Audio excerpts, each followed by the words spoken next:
But we start this week by looking at the child abuse. This week, yes, another one. South Yorkshire have released a report that 1,200 underage young people have been sexually exploited, but the police nor social services have done anywhere near enough about it. Is Britain now officially the child abuse capital of the world? Or are we just the only country with the courage to acknowledge and deal with this problem? Well, to discuss that and other things, I'm joined on the line by the former Senator Stuart Syvret from Jersey. Hi, Stuart, and welcome to the Politics Show. Good evening. First of all, tell us a bit about yourself. How did you come across child abuse in Jersey with the Haute de la Garenne scandal there? Well, it wasn't just Haute de la Garenne. There were a number of very serious child protection failings in Jersey. The kind of way I evolved into the position is that I was from outside of the Jersey establishment, really. I'm an ordinary working person. I got elected at quite a young age, at the age of 25. And in spite of the best efforts of Jersey's establishment, I was succeeding politically, and I eventually ended up becoming the president of the island's Health and Social Services Committee, and then the Minister for Health and Social Services. And I had that position for several years. And what happened was, towards the end of 2006, a number of whistleblowers began to approach me, frontline staff initially, then other witnesses, then victims of different examples of child abuse. And this was deeply concerning to me, so I began inquiring into it myself in late 2006 and early 2007. And I obviously began to ask questions of my very senior staff, the senior managers, the relevant executives of the department. And what evolved over a period of several months is that it became clear that I was being overtly and extremely seriously lied to by the senior management, who were simply telling complete falsehoods to me and actually striving to cover up what was a systemic and endemic long-term catalogue of child protection failure. Could you give us, Stuart, could you just give us an example of the sort of thing that a whistleblower would come to you with, and then the replies that you would get from your officials? Oh, certainly. For example, up until the end of 2006, children with mental health issues were being essentially arrested and jailed in the island's Child Secure Unit. And any kind of problematic behaviour, which obviously these kind of children invariably had, would be punished with lengthy regimes of solitary confinement. And this went on in some cases for months. Essentially, mentally ill children at the age of 13, 14, 15 were being held in solitary confinement regimes for weeks and months at a stretch in essentially concrete cells and not allowed to mingle with other children. Now, this was simply grotesque, absolutely abominable. It was child abuse, of course, in itself, and it was illegal. And I was simply lied to and told a variety of falsehoods by the senior managers in connection with that issue when I was trying to expose it. Eventually, the whistleblowers and I were exonerated by a fully independent report from the Howard League for Penal Reform. But essentially what happened was that in July 2007, I made my concerns public when answering a question in the Jersey Parliament.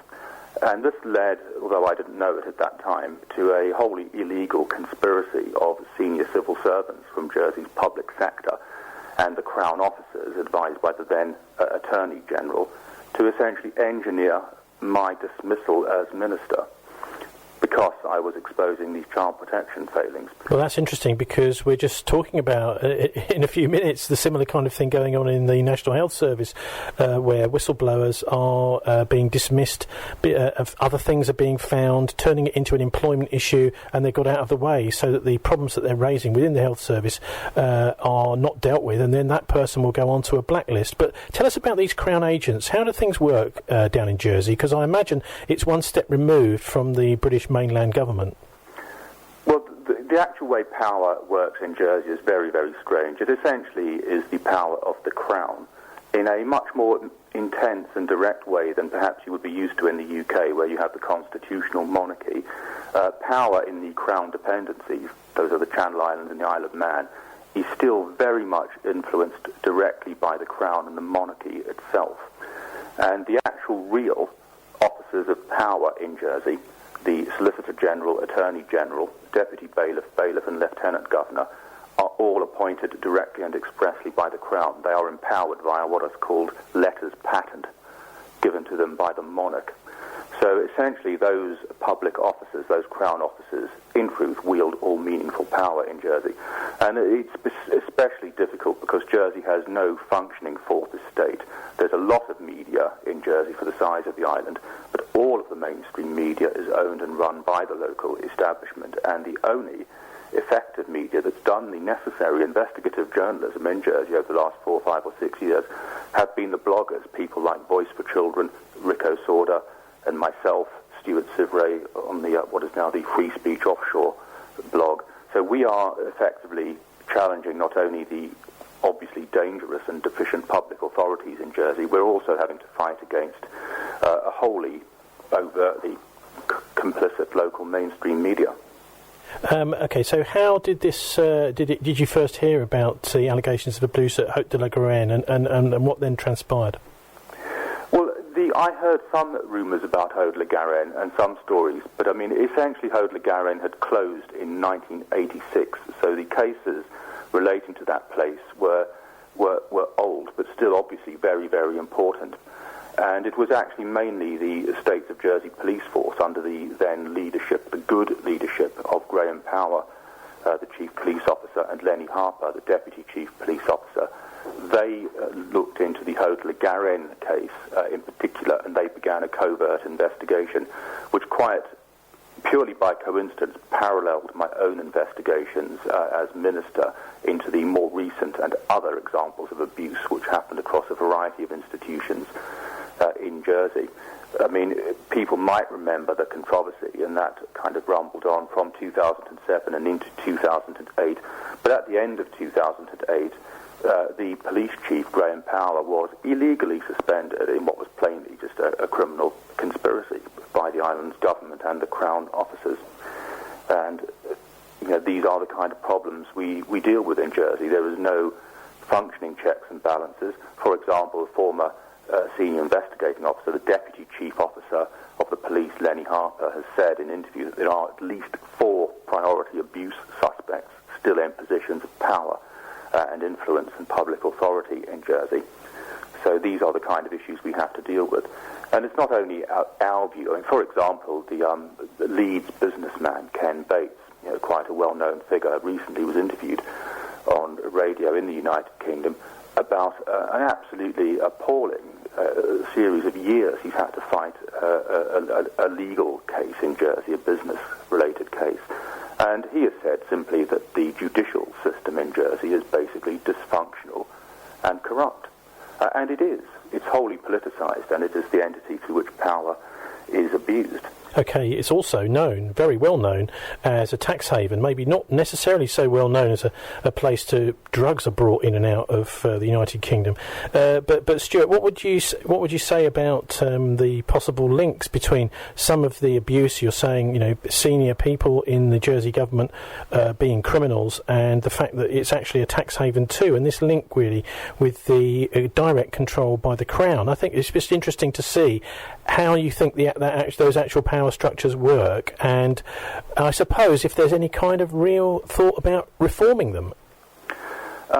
Obviously, some of us want to reform the situation in Jersey, because all power in Jersey is, to all practical intents and purposes, in the hands of the Crown officers, and the democracy, such as it is in Jersey, is essentially a charade. It's a Potemkin village, much indeed as the prosecution and the judicial functions are. And for example, in the course of 2008, when the child abuse investigations were at their height, the sole prosecuting authority in Jersey, the Crown-appointed Attorney General, was known to be associating with certain priority abuse suspects. And naturally enough, that sole prosecutor then decided not to have them charged or prosecuted. Now, people in Jersey have got no recourse over this. Those people, the Attorney General, Solicitor General, Bailiff, Deputy Bailiff, Lieutenant Governor, are appointed directly by London. Now, I and other people have made numerous complaints to the authorities in London, the Crown, the Privy Council, and the Secretary of State for Justice, because they do have ultimate constitutional and legal responsibility for good governance and the proper rule of law in Jersey. Our complaints are invariably ignored. We don't even get faintly credible answers. The situation in Jersey is that the apparatus here, as it were, this kind of fake democracy and this fake lawful jurisdiction is protected by the powers that be in London. It suits London, and it suits the City of London Corporation to have this kind of status quo in Jersey where things might look nice and quaint and respectable on the surface, but if you delve underneath it, of course, you find massive dysfunction. Now, obviously, the City of London Corporation is a quite strange and archaic little enclave in itself. It has peculiar constitutional rights and powers.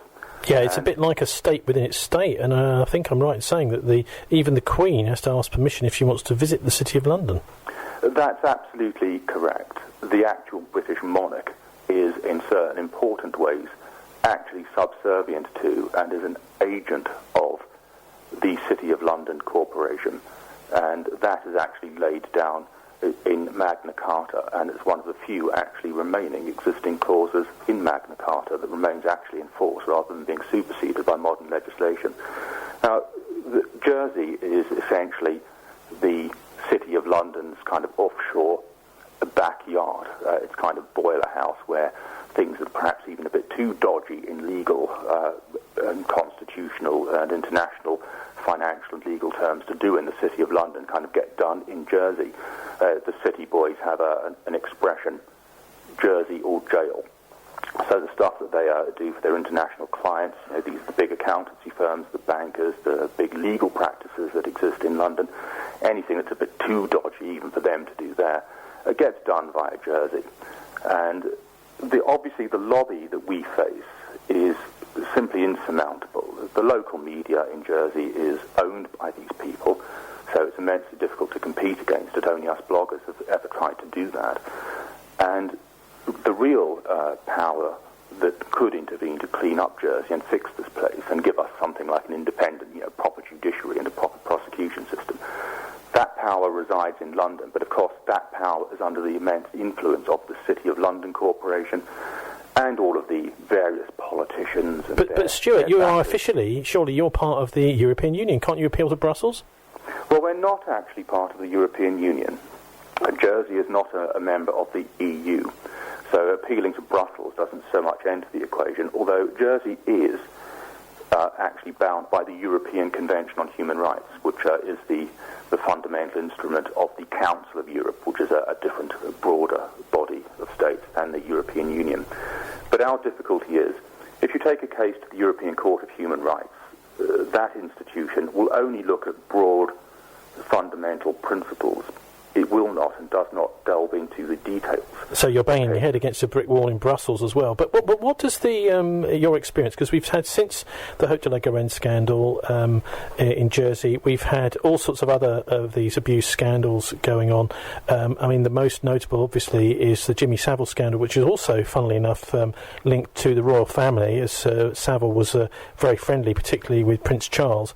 And what does that those other scandals, what do you think you've seen that that you can throw some light on what's been happening here? Because I heard you talk about having real problems with the media there, not being able to get your voice heard as much as you'd like on the Jersey media in order to, I suppose, to create a kind of atmosphere where it's something is done about criminals who are still in power.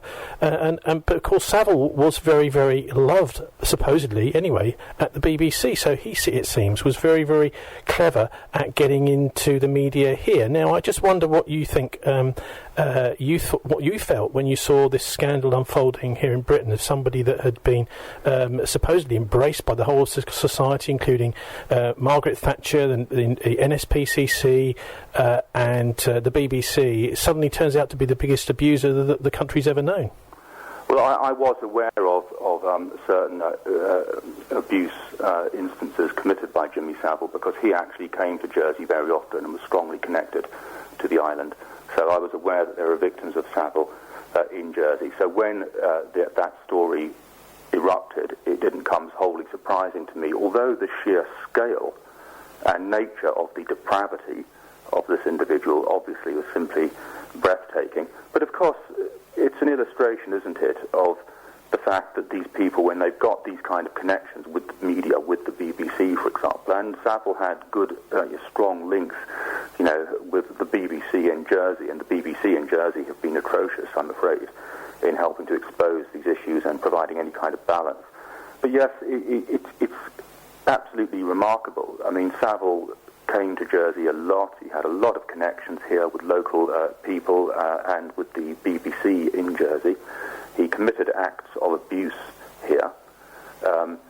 It's been suggested that he engaged in necrophilia and abusing people with mental health issues in certain institutions in the United Kingdom. Now, I was in charge of Jersey's Health and Social Services Department, and if you were to say to me, could I guarantee you that Savile didn't commit such acts against, corpses or mentally ill adults in Jersey, frankly, no, I couldn't. And if it emerged that he had acted in that way in Jersey, I wouldn't be in the least surprised. So, do you think we've got anything in the wider UK, in Westminster, London, in Britain, to learn from your experience in Jersey? I think the situation is well illustrated by looking at the Savile case. Actually, I mean, who would have believed, had you written this before, that this man had these hundreds and thousands of victims, and so many people were aware of it. But even when the Newsnight reporter managed to get people on camera who'd been abused by him, Peter Rippon, the Newsnight editor, said, "Oh, we're not going to run that because we've got a Jimmy Savile special coming up." And then subsequently, that story was written up by a freelance journalist, Miles Goslet. He couldn't get any of the national newspapers in Britain to print it, and he also then went to people like Private Eye. They wouldn't print it. He finally got it printed in the Oldie, and we've just heard in May this year that even the editor of the Oldie has now been sacked. So one wonders if there is another Savile out there in the next story, where is it ever going to be heard? Well, that's absolutely right. So you can see in that case, I mean, some people, one of the problems we face in Jersey is that, the media kind of try to brush us aside, saying, oh, you're just a load of, conspiracy theorists and so on, and there aren't these kind of cover-ups. But of course, the Savile case disproves that. We can look at the Savile case and we can see absolutely, as you correctly just itemised, actual, real, evidenced, documented examples of the atrocities of this maniac being covered up, and covered up at the highest levels by our media institutions that we like to trust. So, yes, I'm afraid there will be other maniacs out there who have been covered up and who are still being covered up. I mean, for example, I have a tremendous amount of evidence about the cover-ups in Jersey, including an immensely detailed and important 94-page statement prepared by the former police chief, Graham Power. Now, I actually gave this document. I was the source.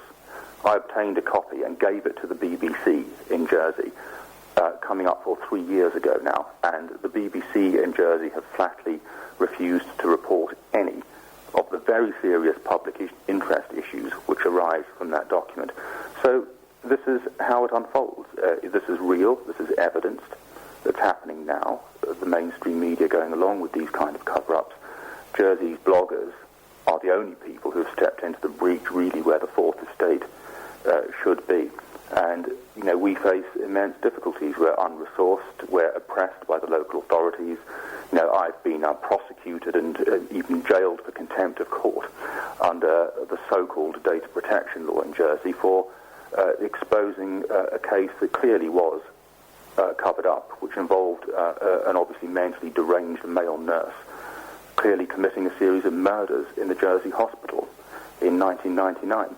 Now, again, this is another whole different atrocity which has been covered up by the Jersey's mainstream media in collusion with Jersey's public authorities, which are supposed to protect people from these kind of dangers. Well, Theresa May, the Home Secretary, a few weeks ago, after Norman Tebbit spoke out about this historic abuse, started two inquiries. One was a long-term one to report after the next general election, conveniently, and that was to be chaired by Elizabeth Butler-Schloss. She, within a week, had resigned because it turned out that her brother, I think it was the Attorney General during when this abuse had been covered up back in the 1980s.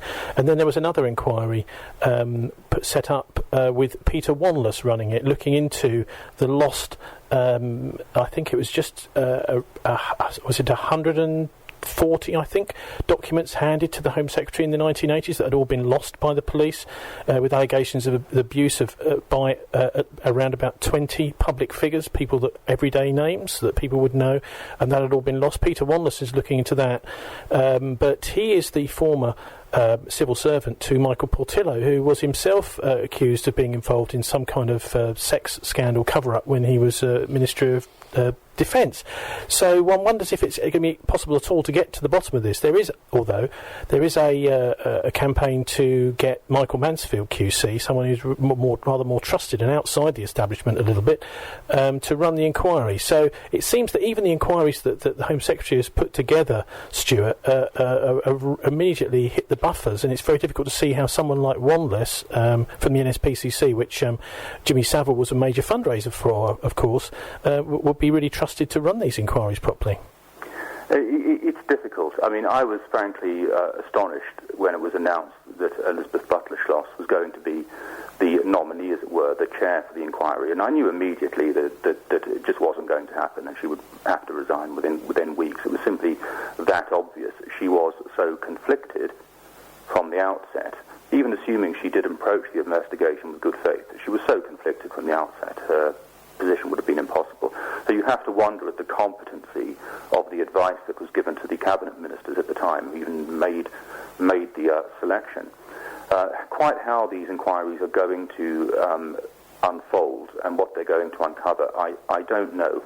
I mean, we're very used in the UK, aren't we, to all kinds of atrocities being kind of put on the back burner, as it were, by various public inquiries, which we end up having to have 1, 2, 3 or 4 public inquiries over a period of decades before we eventually get to the truth, like Bloody Sunday, like Hillsborough, and so on. I'm hopeful that the child abuse atrocities will be investigated much more effectively and more speedily than that. And one of the things I think that we have on our side that campaigners didn't have and civil society didn't have those years ago is the internet, our ability to communicate, our ability to make the news ourselves, and our ability to actually report the facts ourselves. I think that puts now immense pressure on corrupt authorities and authorities who are essentially under the control of certain lobbies. And, you know, I have to praise, for example, most strongly the work that's been done by independent journalists such as XRO News, who have done excellent investigative and campaigning work in the whole field of the child abuse crimes and the child abuse cover-ups. And I think it's going to be very, very difficult now for the customary British establishment to carry on maintaining the cover-ups. Certainly in the United Kingdom, I think in the peculiar little quasi-jurisdictions of the Crown dependencies where we simply have no functioning checks or balances at all, it's going to be more difficult, and we're campaigning, and we would like to hope that the authorities in London will eventually see they can't carry on protecting and associating with this manifestly lawless polity in Jersey, and that they've got to intervene and clean it up. So we're hoping that the Crown dependencies, such as Jersey, will be included in the national investigation. There will be an immense lobby from the usual suspects, City of London and the other lobbies, to keep Jersey out of it. But I think if we're looking at an era of responsible governance, then I think the authorities in London are going to have to clean up Jersey and bring Jersey into the fold of proper lawful checks and balances. How high do you think this goes? Right the way up to royalty? Because it just seemed that they've been involved both with the Savile case and your case. Well, I can't. I mean, obviously there are some, rather extreme and fanciful theories that sometimes float around about the royal family. I like to be fairly robust in respect of the evidence and the analysis I bring to all of these cases. So what I can say for certain is that the royal family has a very significant degree of power over the Crown dependencies. The monarchy, the monarch, and the royal household, which is essentially all of the very wide and far-reaching range of offices that members of the royal family have under their control. The royal household does have a tremendous amount of power and influence over the Crown dependencies, far more so than the royal family and the monarchy does have in the United Kingdom. So certainly there has got to be some serious thought given as to how that power can be made more accountable, and how a similar degree of accountability can be brought to it, as has been in place in the United Kingdom via the Act of Settlement for some centuries now. OK, Stuart Syvret, former Senator down in Jersey, thanks ever so much for joining us on The Politics Show. Thank you. Getting bigger by being better. The number one choice for Bristol. This is BCFM 93.2.